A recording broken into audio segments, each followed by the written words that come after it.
আসসালামু আলাইকুম, recipe by beauty চ্যানেলে আপনাদেরকে স্বাগত জানাই। আজকে আপনাদের সঙ্গে শেয়ার করব ডিম আর ঢ্যাঁড়স দিয়ে খুবই সুন্দর একটা নতুন রেসিপি। এই রেসিপিটা কিন্তু মাছ মাংসের স্বাদকেও হার মানাবে। তা আপনারা একবার রান্না করে খেলে বুঝবেন কতটা ভালো লাগে খেতে। তো অবশ্যই স্কিপ করবেন না, পুরো রেসিপিটা দেখে নেবেন। আশা করছি আপনাদেরকে ভীষণ ভালো লাগবে। এখানে দেখুন প্লেটে আমি 5টা ডিম ভেঙে নিচ্ছি। তো 5টা ডিম দিয়ে আমি রেসিপিটা করব। আপনারা এখানে ডিমের পরিমাণ কম বেশি করে নিতে পারেন। দেখুন 5টা ডিম ভেঙে নেওয়া হয়ে গিয়েছে। আর এখানে দেখুন নিয়েছি ঢ্যাঁড়স। তো এখানে আমি 250 গ্রাম মতো ঢ্যাঁড়স নিয়েছি। আর ঢ্যাঁড়সগুলো একটু কচি দেখে নেওয়ার চেষ্টা করবেন আপনারা। এবার আমি এখানে দিয়ে দিচ্ছি হাফ চা চামচের থেকে একটু কম লবণ। একটা কাঁটা চামচ দিয়ে খুব ভালোভাবে লবণটাকে ডিমের সঙ্গে মিশিয়ে নেব। সুন্দর করে মিশিয়ে নিতে হবে যাতে করে লবণটা খুব ভালো মতো মিশে যায়। তো যারা ভিডিওটি ইউটিউব থেকে নতুন দেখছেন প্লিজ চ্যানেলটা সাবস্ক্রাইব করে সাথে থাকবেন। আর যারা ফেসবুক পেজ থেকে ভিডিওটি দেখছেন একটা লাইক দিয়ে পেজটা ফলো করে রাখবেন। তাতে করে আমি যখনই ভিডিও আপলোড করব আপনারা সবার প্রথমে নোটিফিকেশান পেয়ে যাবেন। দেখুন লবণটা খুব ভালোভাবে ডিমের সঙ্গে মিশিয়ে নিয়েছি। খুব ভালোভাবে মেশানো হয়ে গিয়েছে। এবার ডিম আমি সাইডে রেখে দিচ্ছি। এবার এখানে দেখুন ঢ্যাঁড়সগুলো কেটে নিয়েছি। তো যে ঢ্যাঁড়সগুলো একটু বড় ছিল সেগুলো কিন্তু 2 টুকরো করে কেটেছি। আর যেগুলো ছোট ছোট ছিল সেগুলো কিন্তু গোটা রেখেছি। ঢ্যাঁড়সের মাথার দিকটা এভাবে করে একটু চিড়ে দিয়েছি, তাতে করে মশলা ভেতরে ঢুকবে আর খেতেও ভালো লাগবে। তো এইভাবে করে আপনারা ঢ্যাঁড়সগুলোকে কেটে নেবেন। এবার আমি ঢ্যাঁড়সগুলো সাইডে রেখে দিচ্ছি। এবার এখানে দেখুন গ্যাস অন করে কড়াই দিয়ে দিলাম। কড়াই দিয়ে দিলাম আমি 3 টেবিল চামচ মতো সর্ষের তেল। তো রান্নাটা আমি সর্ষের তেলে করব, আপনারা চাইলে কিন্তু সয়াবিন তেল দিয়েও রান্না করতে পারেন। দেখুন তেল গরম হয়ে গিয়েছে। এবার আমি এখানে কেটে রাখা ঢ্যাঁড়সগুলো দিয়ে দিচ্ছি। তো ঢ্যাঁড়সগুলো আমি প্রথমে কিন্তু ধুয়ে নিয়েছিলাম, তারপরে কেটে নিয়েছি। কেটে নেওয়ার পরে কিন্তু ধোয়া যাবে না, তাহলে কিন্তু আঠালো হয়ে যাবে। এবার আমি ঢ্যাঁড়সের মধ্যে দিয়ে দিলাম সামান্য একটু লবণ আর সামান্য পরিমাণে একটু দিয়ে দিচ্ছি হলুদ গুঁড়ো। এবার গ্যাসের আঁচ মিডিয়ামে রেখে ঢ্যাঁড়সগুলোকে হালকা করে একটু ভেজে নেব। এইভাবে ঢ্যাঁড়সগুলো একটু ভেজে নিলে রান্নাটা কিন্তু খেতে অনেক বেশি মজা হয়। তো অবশ্যই কিন্তু আপনারা হালকা করে ভেজে নেবেন। ঢ্যাঁড়সগুলো এমনভাবে ভাজতে হবে যাতে করে কালারটা সবুজ থাকে আর হালকা একটু ভাজা হয়। আপনারা কিন্তু সেইভাবে ভেজে নেবেন, খুব বেশি লালচে করে ভাজবেন না। দেখুন আস্তে আস্তে ঢ্যাঁড়সের কালারটা একটু চেঞ্জ হয়ে গিয়েছে। তো এভাবে গ্যাসের আঁচটা একেবারে লোতে করে দিলাম। এবার আমি রান্নার জন্য মশলাটা বেটে নেব। মিক্সার জারে নিয়ে নিলাম মিডিয়াম সাইজের একটা পেঁয়াজ। আর এখানে দিয়ে দিলাম 4টে কাঁচামরিচ। তো যেমন ঝাল খাবেন সেভাবে করে কাঁচামরিচ দিয়ে দেবেন। আর দিয়ে দিলাম একটা টমেটো। টমেটো দিলে কিন্তু খেতে ভালো লাগে, তো হাতের কাছে থাকলে অবশ্যই দিয়ে দেবেন। দিয়ে দিলাম হাফ চা চামচ জিরা গুঁড়ো। দিয়ে দিচ্ছি হাফ চা চামচ ধনিয়া গুঁড়ো। আর এখানে সামান্য একটু দিয়ে দিচ্ছি হলুদ গুঁড়ো। এবার দিয়ে দিচ্ছি স্বাদ মতো লবণ। তো লবণ যেহেতু ঢ্যাঁড়স ভাজার সময় দিয়েছি, লবণটা এখানে একটু আপনারা বুঝেই ব্যবহার করবেন। এখানে আমি হাফ চা চামচের থেকে একটু বেশি লবণ দিয়ে দিলাম। এবার দিয়ে দিচ্ছি হাফ চা চামচ মরিচের গুঁড়ো। এইভাবে মশলাটাকে রেডি করে নিলে কিন্তু রেসিপিটা খেতে অনেক বেশি সুস্বাদু হয়। তা আপনারা এইভাবে মশলাটাকে রেডি করে নেবেন। এবার এখানে দিয়ে দিলাম কিছুটা পরিমাণে পানি। এবার মিক্সিতে মিহি করে বেটে নেব। আপনারা চাইলে কিন্তু শিলনোড়াতেও বেটে নিতে পারেন। দেখুন মশলা মিহি করে বেটে নিয়েছি। এবার মশলাটাকে সাইডে সরিয়ে রাখছি। আর এখানে দেখুন ঢ্যাঁড়সগুলো কিন্তু ভাজা হয়ে গিয়েছে। এইভাবে ভেজে নিতে হবে।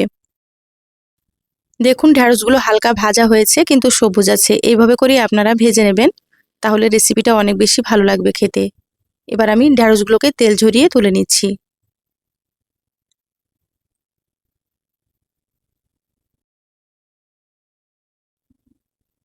ঢ্যাঁড়সগুলো তুলে প্লেটে রেখে দিলাম। এবার ওই তেলের মধ্যে দিয়ে দিলাম সামান্য একটু কালো জিরা।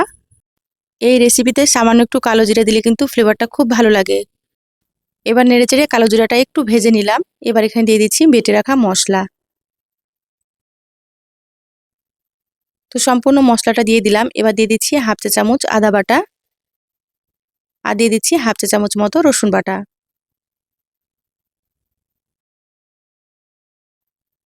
এবার মশলা খুব ভালোভাবে একটু ভেজে নেব, যাতে করে মশলার কাঁচা গন্ধটা চলে যায়। তো এভাবে নেড়েচেড়ে মিডিয়াম আঁচে 3 থেকে 4 মিনিট মতো ভেজে নিচ্ছি।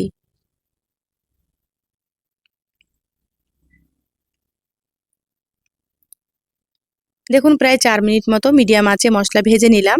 এবার আমি এখানে দিয়ে দিচ্ছি মিক্সির বাটি ধুয়ে পানি। তো এখানে অবশ্যই একটু পানি দিয়ে মশলাটাকে কষিয়ে নিতে হবে। খুব বেশি না, এখানে অল্প পরিমাণে একটু পানি দিয়েছি। পানি দিয়ে মশলাটা কষিয়ে নিলে কিন্তু সুন্দর মতো কষানো হবে আর মশলা থেকে কিন্তু সুন্দর তেল ছাড়বে। তো ঢাকা দিয়ে 5 থেকে 6 মিনিট মতো আমি কষিয়ে নেব। তো দেখুন মিডিয়াম আঁচে 6 মিনিট মতো মশলা কষিয়ে নিয়েছি, ঢাকাটা খুলে নিলাম। খুব ভালোভাবে আবারও নেড়েচেড়ে নিচ্ছি। দেখুন মশলা থেকে কিন্তু সুন্দর মতো তেল ছেড়ে দিয়েছে। আর মশলাটা খুব ভালোভাবে কষানো হলে কিন্তু রান্নাটাও কিন্তু খেতে অনেক বেশি মজা হয়। এবার আমি এখানে ভেজে রাখা ঢেঁড়সগুলো দিয়ে দিচ্ছি। ঢেঁড়সগুলোকে মশলার সঙ্গে আবার একটু কষিয়ে নেব, মানে 1 মিনিট মতো একটু কষিয়ে নিতে হবে। আমি এখানে যতটা পরিমাণে রান্না করছি সেই পরিমাপে কিন্তু মশলা দিয়েছি। আপনারা যদি এর থেকে বেশি রান্না করেন তাহলে মশলার পরিমাণ আপনারা বাড়িয়ে দেবেন।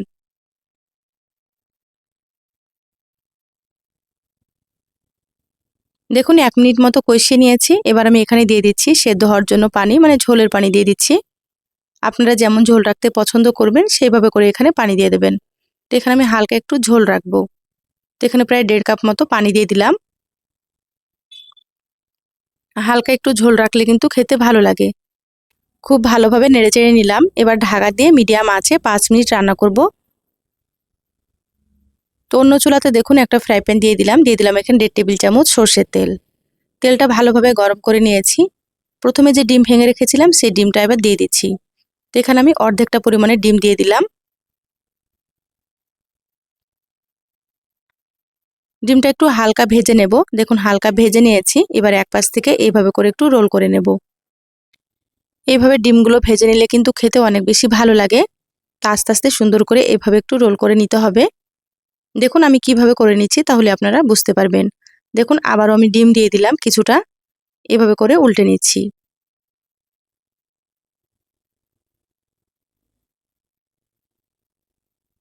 এবার আমি বাকি ডিমটাও এখানে দিয়ে দিলাম। ডিমটা রোল করার সময় কিন্তু একটু সাবধানে উল্টে নিতে হবে, তাহলে সুন্দর মতো রোল তৈরি হবে। আর এভাবে মোটা থাকলে অনেক বেশি ভালো লাগবে খেতে। দেখুন রোলটাকে এবার উল্টে পাল্টে একটু ভেজে নিলাম, তারপরে এইভাবে খুন্তি দিয়ে কেটে নিচ্ছি।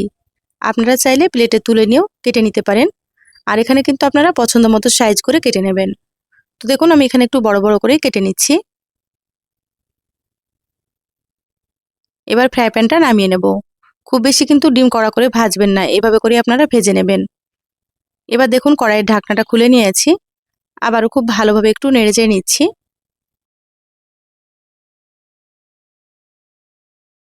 এবার আমি এখানে ভেজে রাখা ডিমগুলো দিয়ে দিচ্ছি। এই পর্যায়ে কিন্তু ডিমগুলো দিতে হবে। ঢেঁড়সগুলো কিন্তু অনেকটাই সেদ্ধ হয়ে গিয়েছে।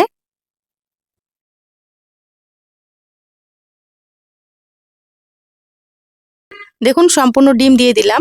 হালকা হাতে একটু নেড়েচেড়ে নিচ্ছি। আপনারা তো ঢেঁড়সের রেসিপি অনেক রকম খেয়েছেন, তো এইভাবে একবার ডিম দিয়ে রান্না করে খেয়ে দেখবেন, খেতে অনেক বেশি ভালো লাগবে।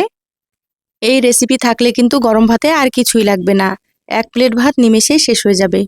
তো দেখুন আবার আমি ঢাকা দিয়ে 5 মিনিট মতো রান্না করব মিডিয়াম আঁচে। তারপরে আপনাদেরকে আমি দেখাচ্ছি। দেখুন মিডিয়াম আঁচে 5 মিনিট রান্না করে নিয়েছি, ঢাকাটা খুলে নিলাম। আবারও খুব ভালোভাবে একটু নেড়েচেড়ে নেব হালকা হাতে। ঝোলটা আমি এরকমই রাখবো। দেখুন ঢেঁড়সগুলো কিন্তু খুব সুন্দর সেদ্ধ হয়ে গিয়েছে। এবার আমি এখানে দিয়ে দিচ্ছি সামান্য পরিমাণে একটু ভাজা জিরা গুঁড়ো।